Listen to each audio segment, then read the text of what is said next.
এদিকে অনেক চেষ্টা করার পর সেই পুরনো ডিভাইসটি মার্ক অ্যাক্টিভ করে ফেলে আর তার সিগন্যাল পৃথিবীতে থাকা নাসার টিমও পেয়ে যায়। মার্ক 3টি বোর্ডে কিছু লিখে 3 পাশে রেখে দেয়, কারণ সে জানে না যে নাসার টিম তার দিকে নজর রাখছে কি রাখছে না। মার্ক একটি বোর্ডে ক্যান ইউ রেস্কিউ মি লেখে আর বাকি দুইটাতে ইয়েস এবং নো লিখে দিয়েছে। নাসার টিম যখন দেখতে পায় তখন তারা ডিভাইসটির ক্যামেরা ইয়েস এর দিকে ঘুরিয়ে দিয়ে তাকে কনফার্ম করে দেয়। মার্ক খুশিতে লাফিয়ে ওঠে, কারণ সে 1% হলেও তার মনে বাঁচার আশা জেগে উঠেছে। কিন্তু সমস্যা হচ্ছে নাসার টিম শুধু ইয়েস অথবা নো এর মাধ্যমে উত্তর দিতে পারবে, আর প্রতিটি সিগন্যাল 32 মিনিট সময় নেয়। নাসার টিম মার্ককে জানিয়ে দেয় তারা খুব শীঘ্রই তার জন্য খাবার পাঠাবে, যাতে করে সে 4 বছর পর্যন্ত সার্ভাইভ করতে পারে। এই খবরটি যখন তার ক্রু মেম্বারদের জানানো হয় তখন তারা আপসেট হয়ে পড়ে। তারা মনে করে তাদের গাফিলতির জন্য মার্কের এই অবস্থা। অন্যদিকে মঙ্গল গ্রহে মার্কের সাথে খারাপ কিছু একটা ঘটে যায়। তার আলু চাষাবাদের চেম্বারটি কোনো কারণে ব্লাস্ট হয়ে যায়, যার কারণে পুরো জায়গাটি নষ্ট হয়ে যায় আর এখানে চাষাবাদ করা সম্ভব না। আর এই খবরটি নাসা টিম জানতে পেরে তাকে একদিনের খাবার 3 দিনে খেতে বলে। নাসা পরবর্তী মিশন কোনো রকম টেস্ট ছাড়াই লঞ্চ করে, কারণ তারা যত দ্রুত সম্ভব তার কাছে খাবার পাঠাতে চায়, যে খাবার পেলে মার্কের 4 বছর ভালোভাবে কেটে যাবে। কিন্তু রকেটটি কিছুক্ষণ চলার পরে অতিরিক্ত ওজন এবং ওভারহিটিং এর কারণে ব্লাস্ট হয়ে যায়, যার কারণে তাদের শেষ আশাটিও নষ্ট হয়ে যায়।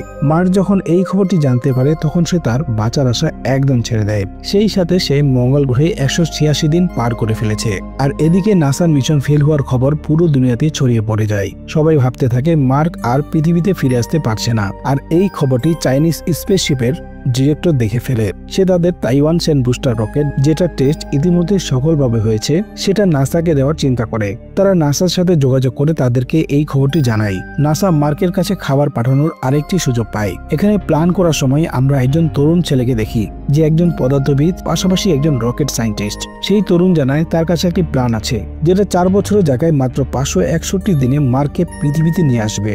অন্যান্য ক্রু মেম্বারগুলো যেই স্পেসক্রাফট দিয়ে পৃথিবীতে ফিরে আসছে সেটার গতি কমিয়ে পৃথিবীতে আসতে প্রায় 1 মাস সময় লেগে যাবে। কিন্তু সেটা যদি গতি কমানোর বদলে গতি বাড়িয়ে দিয়ে পৃথিবীর মধ্য আকর্ষণ শক্তির সাহায্যে পৃথিবীতে একটি পাখে মঙ্গল গ্রহের দিকে পুনরায় অগ্রসর হয়, তখন পৃথিবীতে থাকা চায়নার দেওয়া বুস্টার রকেটটি দিয়ে তারা মঙ্গল গ্রহে খাবার পাঠাবে। মঙ্গল গ্রহে পৌঁছানোর পর তারা তাকে রেস্কিউ করবে, কিন্তু তারা এখানে সরাসরি ল্যান্ড করতে পারবে না।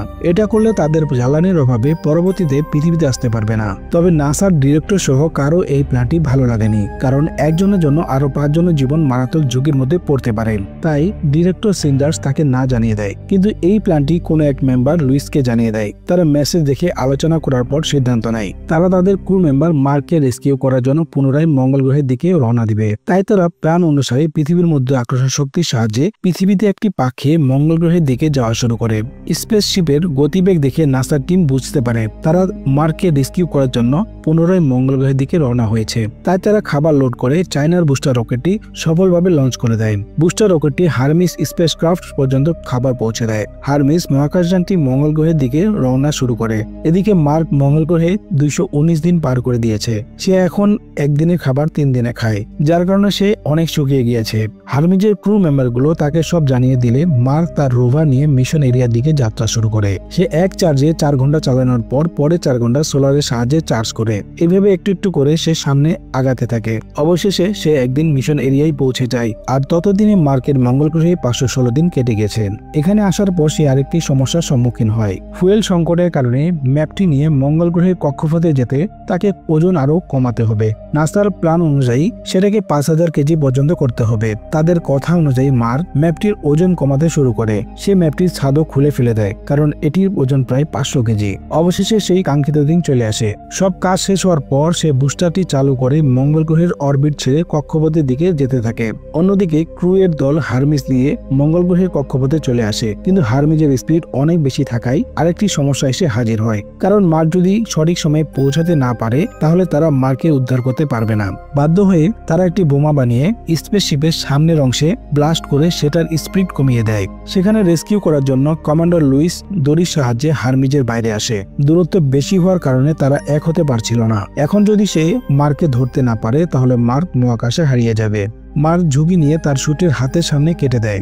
যার ভিতরে অক্সিজেন বের হওয়ার চাপে সে আরো সামনে এগোতে থাকে, কিন্তু অক্সিজেন চাপ বেশি থাকায় কোনো মতো লুইস তাকে ধরেও ছেড়ে দেয়। ভাগ্য ভালো থাকায় সে সামনে তারের সাথে আটকে যায়। অনেক কষ্টের পর তাদের প্রত্যেকের কষ্ট সফল হয়, তাকে তাদের স্পেসশিপে নিয়ে আসে। এই সমস্ত কিছু পুরো দুনিয়াতে লাইভ টেলিকাস্ট চলতে থাকে। সবাই যখন জানতে পারে যে মার্ক 1টিকে সফলভাবে রেস্কিউ করা হয়েছে, খবরটি পুরো বিশ্বে আলোড়ন সৃষ্টি করে দেয়। তখন অনেকদিন পরে দৃশ্য দেখানো হয় যেখানে মার্ক সফলভাবে পৃথিবীতে পৌঁছে গিয়েছে।